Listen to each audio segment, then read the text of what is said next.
What's going on, everyone? Zav here, and we're doing our first ArcheAge video in a long time. There was a relatively important dev note update that went out on KR recently, and one of the things that's actually new to me since Kakao's taken over, because I haven't been following ArcheAge for a couple years now, is that the client build is actually very close to KR's build, and they released the update notes in English in a pretty close, timely manner. This dev note specifically around the game came out within 24 hours of the Korean dev note being released, which is incredible to me because originally, under previous publishing, we never saw these for months until it was time for that specific update to hit our client. And so it's actually really nice to get a fully English translated version within 24 hours of it being published. So bit of an update about the current stuff that is being developed in ArcheAge 1, as well as some of the stuff that they're developing for next year. So keep that in mind. They do have some development plans already in place for 2024 at this point. Here we are early in 2023. So just a couple things that we are going to be getting soon in the clients are two new leaderboard options, two new ranking options that there are. One is Enthusiastic Achiever. Rankings are based on the total honor, vocation, and XP accumulated during the time period. And Diligent Spender. Rankings are based on total honor, vocation, and labor spent during the certain period. So those people will be consist of the top 100 players across all servers, and activity coins, I don't know what those are, will be given out as a reward. Oh, it tells you right here. Activity coins can be exchanged for items such as Mana Storm crystals and Eternal Enhancer crates from the Contest Coin Collectors Sophia. So cool new leaderboard stuff where you can get activity coins to exchange for Mana Storm crystals or Eternal Enhancers, which are definitely going to be helpful for some people. And that, this is, fortunately a leaderboard that is, for anybody. It doesn't, you don't need to be like a gear score person. And in fact, for people who aren't super high on gear score, this is a way for you to definitely have a chance to get some eternal enhancers, since it's literally just based on labor spent, XP, honor points, and vocation. So if you've got crazy vocation farming value, that can go a long way as well here. Instance renewal. To add a bit of variety and some unique fun to the arena, we'll be revamping the Fall of Haram City and Skyfin Nest. Fall of Haram City renewal. The normal mode and hard mode will be combined into a singular mode. The Haram Priest hard mode will no longer be available. It will no longer transition into nighttime. Disavowed Haram and Wendigo will appear. They used to only appear in hard mode. The duration will be shortened, and the arena used to be open daily, but will now only be open 2 times per week on Fridays and Sundays. Okay, so Fall of Haram City will now only be twice a week. The Fall of Haram City renewal. So something to keep in mind there. Skyfin Nest renewal. The Skyfin Nest arena will be reopened. The arena used to be available by chance when entering the Golden Plains battle, but now the two will be separated so that you can directly enter either the Golden Plains battle or the Skyfin Nest arena. Fix the issue where the ceiling was closed, and the rules and rewards will remain the same as before. So now they have a set schedule for it based on each day for when it will be Skyfin Nest, Golden Plains, Skyfin Nest. So some days Skyfin Nest will be up twice. Other days Golden Plains battle will be up twice.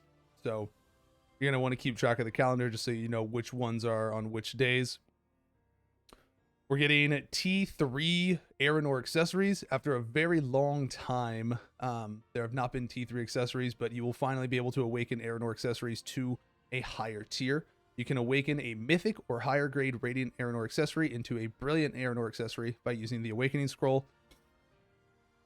Skill balance, healing skill, additional healing will be added. It adds additional healing to the amount healed when using a healing skill on an ally. Along with the addition of the healing skill, additional healing, psychic, shock, and skill stack settings will be adjusted for the Spell Dancer. Faction activity points. Faction activity points are being adjusted along with the Exile system. Faction activity points, they will increase the weight of influence for siege content that is directly related to faction activity, and faction activity points for raids will last longer than before. We also made adjustments to minimize the possibility of artificially influencing the scores through intentional forfeiting. Faction activity points will no longer be visible to people, probably try and help mitigate people trying to influence them unfairly. Exiling. Along with the changes to the faction activity points, improvements will also be made to the exile system so that more players can be exiled. We hope this will resolve some of the difficulty there was in transferring factions due to the limited exile capacity there was before. A bidding system will be added to the auction in March. We are considering making the faction change scroll available through purchase with gold, depending on the faction situation in the servers, regardless of the dominant or weak status. Of course, we don't think the imbalance in faction numbers will be completely resolved through the update in March. However, we believe that the best approach is to gradually implement improvements for a better competitive environment while closely monitoring the situation rather than introducing sudden major changes. We hope you can understand the reasoning behind our approach. So, you know, this is just one of their attempts at trying to handle the faction imbalance issues that go on with ArcheAge, but you know, at the end of the day, people are going to try to go where they want to go, and they're going to try to manipulate it however they can. There's only going to be so much they're going to be able to do about that. Prestige shop item additions. Growth support items will be added to the prestige shop as additional guild benefits. Using the relevant items will generate an effect region for 30 minutes where members of the same guild can receive the effect. Guild elixir growth will partially decrease a guild member's equipment enchant cost for 30 minutes. And using Guild Elixir Advance will partially decrease the guild member's equipment tempering cost for 30 minutes. So that's nice as well. Just a little extra something for guilds to be able to benefit for their members. They're doing some UI improvements. This is actually really nice. This is actually a very nice menu to have overall. I'm kind of surprised it took this long for this this type of thing to be implemented, but this is a very nice one-stop shop for all of the UI stuff rather than everything being down in the bottom corner with all their individual pop-up lists. So this will actually be pretty nice in general. They're also making some improvements to chat setting as well as adding more like in-game icon stuff so you can actually see what like rankings people are. So if somebody's the commander of a raid and they talk in the chat, you'll be able to see that if they're an Erenor hero, Ionad hero, Delphinad hero, general, raid commander, party leader, family steward, all this stuff. So you'll be able to see all these individual rankings in chat as well now. They're increasing the quest limit expansion. This was an issue with like the Akash invasion because there was a limit on quest groupings previously, but now they're removing the quest limit group and they are having it just brought to a common quest limit. So overall, you'll now be able to accept 150 quests, which is a lot of quests. I'd be very impressed for somebody to have 150 quests in their log all at once, with a total of 152 quests, including the race quests, because those are separated from the quest limit. They have their own quest limit. So that'll be, you know, just another little quality of life addition. Instance team recruitment restriction added. This is a very common thing in other MMOs as well, and it's being added now here. I don't think this is going to have too much influence on stuff other than like people not having to check somebody's gear score when they join a group, when they're asking for specific gear score rankings. So, you know, you can just put, you know, a required equipment point score now. So if you want, you know, you have a, you know, 10k gear score limit because you're going for 4 bosses or more, or not more, 4 bosses on Heart of the Ionad. You know, you want to go do Heart of the Ionad and you want people to be like at least 10k gear score or something. You can set that limit so that only those gear score range people will be able to join your group. One of the interesting things that they are adding here is a global arena beta service. So they're going to add a global equalized arena 3v3. This is neat, but I also don't see this going particularly well for a variety of reasons. Just because of ping disparities. It's going to be, especially depending on where they host the server, that's going to be a big influencing part here. You know, it's cool to see them try to do something to get all of the different regions involved in an environment that can play together in some format. But, you know, it's just such a different ping environment for all the regions.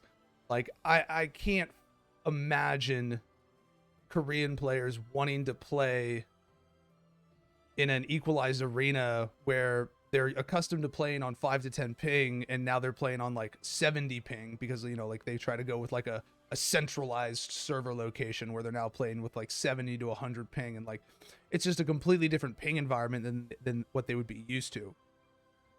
But I do think it'd be cool for, you know, this will definitely be able to help, you know, squash some of the, you know, EU versus NA things that go on between the two communities where, you know, EU and NA like to bicker about which region is better and stuff like that. So you'd be able to maybe have some of that stuff be taken care of here in this 3v3 arena environment.